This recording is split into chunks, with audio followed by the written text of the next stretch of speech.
En tant qu'athlète, les Jeux, c'est le Graal. J'ai toujours dit que ce serait ma revanche sur la vie. J'ai dit, ma jambe, elle ne repoussera pas. C'était la seule solution.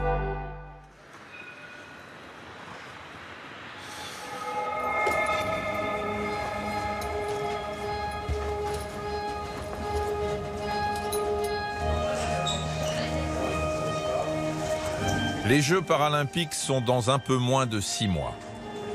Sympa. L'équipe de France de para-badminton découvre l'arène où se tiendra la compétition.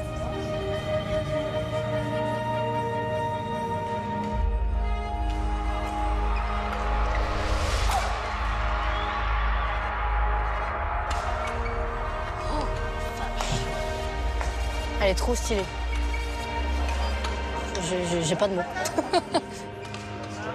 Je m'appelle Coraline Bergeron. Je suis en équipe de France para-badminton. Paris 2024, ça symbolise beaucoup de choses. J'ai toujours dit que faire les Jeux à Paris, ça serait de prendre ma revanche sur ce qui m'est arrivé.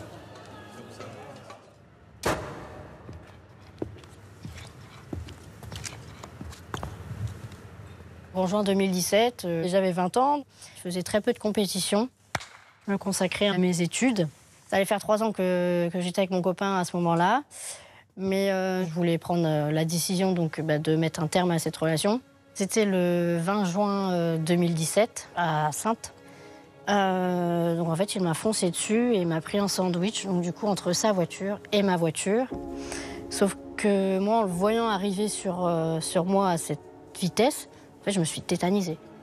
Impossible que mon corps bouge. Et en fait, avec le choc, je me suis retrouvée sous ma voiture. C'est des images qui je pense, me hantent. Me hantent parce que ça s'oublie pas. Je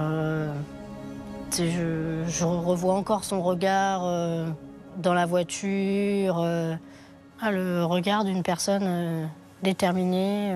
Je vais te faire du mal. Le 20 juin 2017, je reçois un coup de téléphone de mon père qui me dit que Coraline a eu un accident et que l'extrémité lui a foncé dessus en voiture. Le peu que j'ai vu de ma jambe, c'était pas beau à voir. Tout était ouvert, le tibia n'était plus relié au genou, mon pied tenait à un bout de chair. À ce moment-là, je pense que mon cerveau s'est mis sur off et j'ai pas ressenti de douleur, j'ai juste dit que je ne sentais plus mes jambes. Elle rentre au bloc opératoire vers minuit. Cette nuit est interminable. Le matin, le chef de la réanimation appelle mes parents. Donc on se rend tous les 3 à Poitiers. Et il nous dit que c'était compliqué et qu'elle est en pronostic vital engagé. Elle est en réanimation. Donc la première fois qu'on la voit, en fait c'est un peu une vision d'une personne morte. Elle est toute gonflée, un teint jaune, elle fait 10 kilos de plus. Elle est pleine d'œdème en fait. On la reconnaît pas quoi, c'est pas elle. Et ça va durer 9 jours. Et là, le 10e jour, on la retrouve. Mais le réveil est difficile. Les chirurgiens ont tout essayé pour sauver ma jambe parce que j'avais 20 ans. Malheureusement, la jambe s'est infectée. Je commençais à voir mes orteils passer du bleu, violet, noir. L'interne, il touche mon orteil, il dit « Vous sentez ?» Je dis « Non, je ne sens pas ». Je me souviens aussi de sa tête se décomposer, l'air de dire « Ah, là, ça ne va pas ». Le lendemain, ils arrivent à 7-8 personnes dans ma chambre. Là, je me dis « Pourquoi il y a autant de monde là ?» Là, ça ne sent pas bon. Et du coup, ils m'expliquent que la jambe est infectée, j'ai la gangrène, et que... La seule solution pour qu'elle vive, c'est qu'il faut couper.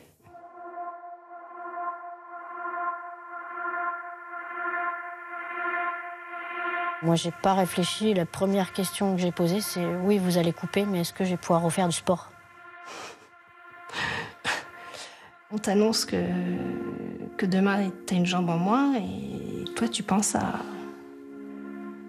à jouer au badminton. Moi, je me dis, qu'est-ce qu'elle nous fait, quoi? Qu'est-ce qu'elle nous fait?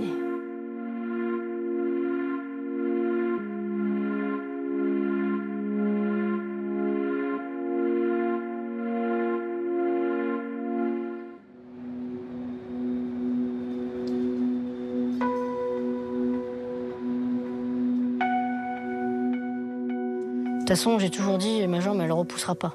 C'était la seule solution. Il fallait y passer et faire le deuil. C'est à toi de t'adapter, de faire en sorte que la vie continue et qu'elle soit le plus normale possible.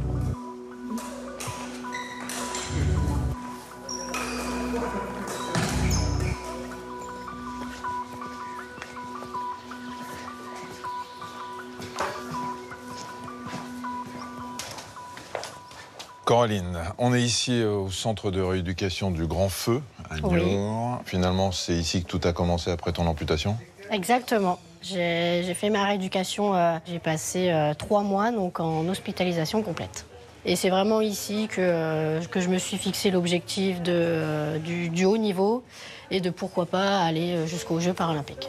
Alors c'est quand même un peu paradoxal parce que quand tu es valide, pas de handicap, rien, tu dis oh, je fais du badminton comme ça m'amuse, c'est sympa. Oui. Et alors que tu perds une jambe, tu te dis là je vais faire le haut niveau?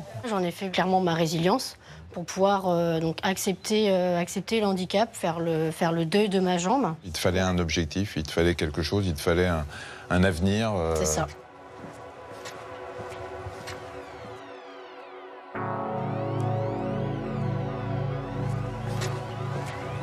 Salut. Comment tu vas, ma belle? Ça va. Ça fait longtemps qu'on s'est pas vu. Bah oui. Hein. Bonjour, monsieur. Michel, un ami de Coco, parce que j'ai l'impression qu'on l'appelle Coco maintenant. On l'appelle tous Coco, ouais. Voilà, c'est ça. Adeline, vous êtes orthoprothésiste. Tout à fait. Donc Coco, quand tu es venue ici pour la première fois, c'est ici que tu fais les essais? Le premier jour, je sais pas si tu te souviens, mais ça a été compliqué. Ma première prothèse, en fait, ce jour-là, elle me faisait très mal au moignon et j'avais pas pu la mettre. J'attendais tellement de ce jour-là, de me dire, moi, c'est bon, je vais pouvoir mettre ma prothèse, me mettre debout sur 2 appuis, que ça m'a... Bon, clairement, oui, j'ai pleuré dans les bras d'Adeline. Tu concrétises le fait que tu n'as plus ta jambe. Ah oui. J'ai peut-être pris conscience des choses vraiment à ce moment-là. Et ça ne serait pas une vraie jambe. Oui, voilà. C'est souvent ça. Ça arrive que vous ayez à gérer ça? Toujours. On fait toujours nos essayages seuls avec notre patient. On sait qu'à ce moment-là, il va y avoir des pleurs, des cris, des prises dans les bras, des câlins, parce qu'on est là en soutien, qu'on comprend et que ce passage-là, il est important. S'il ne se fait pas, derrière, il y a un blocage au niveau de la rééducation. Mais elle a été à une vitesse phénoménale. Enfin, elle est rentrée le 25 juillet. En septembre, tu sortais. Est-ce que sa mentalité de sportive de haut niveau et l'objectif qu'elle se fixait était un atout important pour vous? Ah, je pense, parce que tout de suite, elle nous a dit je veux reprendre le badminton. Alors oui, au début, on s'est dit bon, ça va être complexe. Avec la jambe abîmée de l'autre côté. Et puis, tout de suite, elle nous a montré qu'elle était capable de reprendre la raquette et que ça marchait. Donc là, on est super contents. C'est toi qui as choisi le côté boule à facettes? Pailleté, ouais. Hein? Ouais. J'ai hésité avec le rose, je me suis dit non, je vais quand même rester sur... Elle est très jolie, hein? Ouais, bien sûr qu'elle est belle. Ici, Coraline réapprend à marcher, courir et jouer au badminton. Mais elle se découvre aussi une vocation. Elle mène aujourd'hui des études pour devenir, après sa carrière sportive, enseignante en activité physique adaptée. Ronan, c'est un 3 kilos. Ok. Pour info. Je vais t'envoyer le ballon, tu vas me le renvoyer pour travailler un petit peu en déséquilibre. T'es prêt? Allez. Allez. Mon expérience ici en tant que patiente m'a fait ouvrir les yeux et je me suis rendu compte que c'était ça que je voulais faire. Oh, joli. Vraiment à l'aise, hein. Et donc toi, tu as fait ton stage ici, Coraline? Oui. Et donc Laetitia était ma tutrice et les 6 semaines sont passées super vite. Rapidement. Ouais, vraiment. Est-ce que finalement, elle a un avantage par rapport aux valides, c'est-à-dire qu'elle est passée par là? Oui, forcément. Parce que nous, on a beau avoir de l'empathie envers les patients, pour essayer de se mettre à leur place, mais on n'a pas vécu ce qui se passe derrière, en fait. Quand elle est venue en stage, par exemple, les personnes qui sont amputées, naturellement, elles sont allées pour avoir son ressenti, son expérience. Et Ronan, est-ce que ça change votre regard sur le handicap? Complètement. Ça fait plaisir de voir des personnes comme ça qui ont connu la même chose que moi. Coraline s'en sort très bien, malgré son handicap. Et ça donne de la force pour plus tard.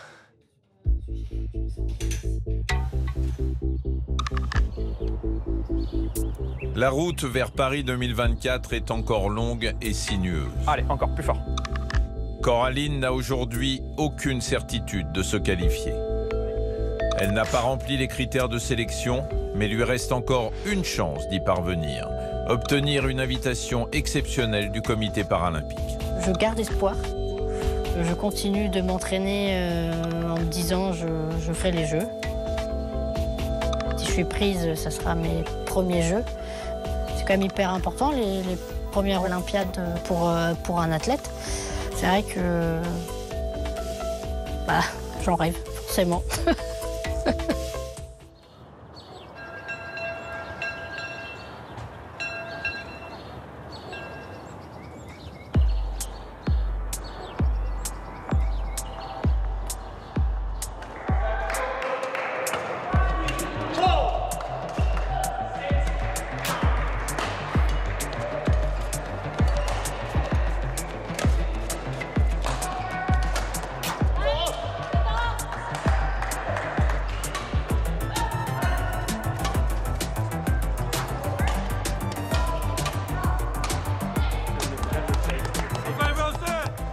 La compétition en Espagne, elle me permet de continuer à me situer par rapport à mes adversaires.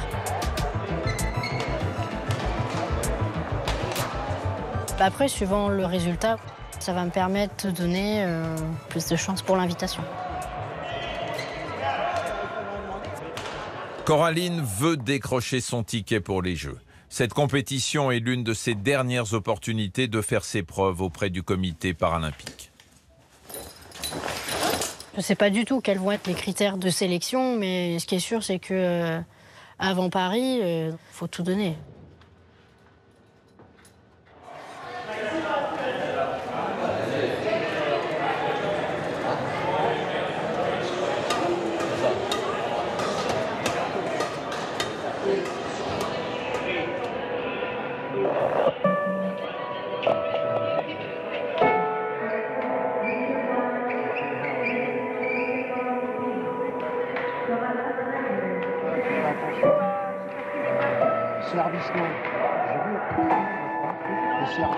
Coraline va affronter l'une des favorites. C'est un rouleau compresseur. C'est une fille avec des qualités d'explosivité, de rapidité. Mais bon, cette compétition peut faire basculer les choses. Techniquement, je pense que Coraline est peut-être un peu supérieure à elle. Donc on croise les doigts.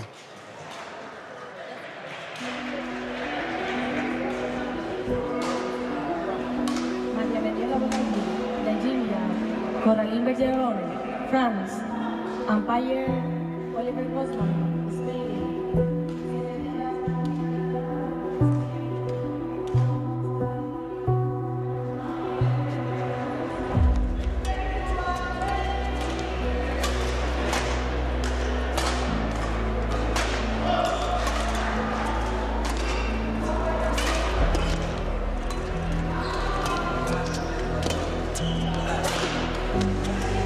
Dommage, Coco, dommage.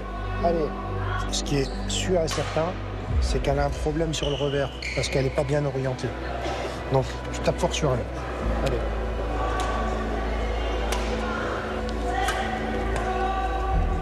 Yes, c'est exactement ça. C'est bien, c'est bien. Chaque point, c'est une victoire.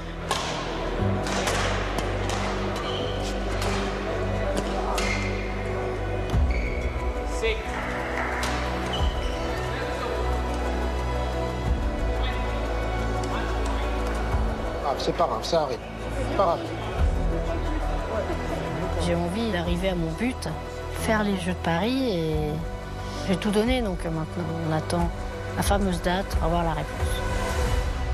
J'ai toujours dit que ce serait ma revanche sur la vie.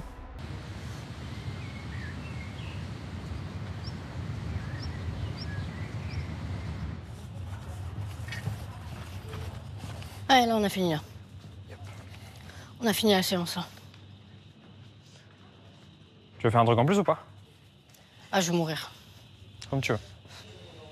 J'attends. Ouais. J'attends. Je vais savoir si je vais participer ou non aux Jeux de Paris 2024. J'espère vraiment que ça sera positif parce que ça m'a quand même demandé des sacrifices, beaucoup d'entraînement. Donc, en tant qu'athlète, on s'implique énormément pour ça. Là, ça monte, là. Tout le monde me demande. Je ne sais pas. Il est 15h10.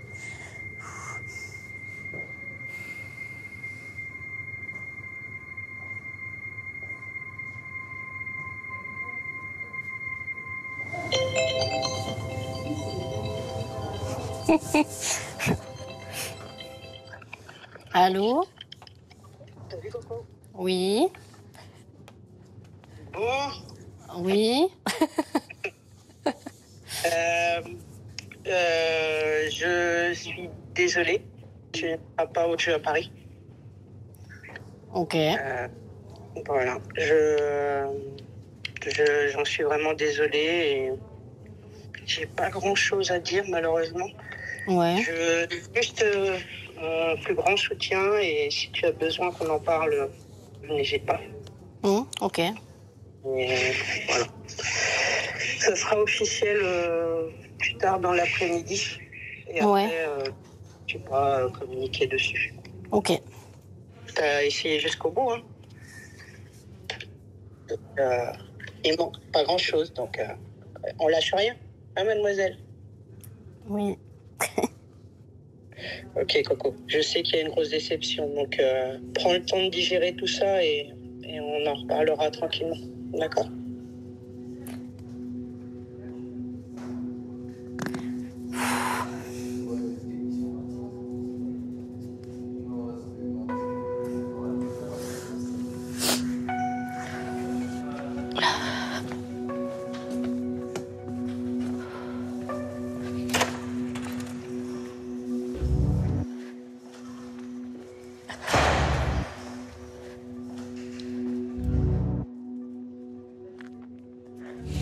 C'est une petite claque quand même.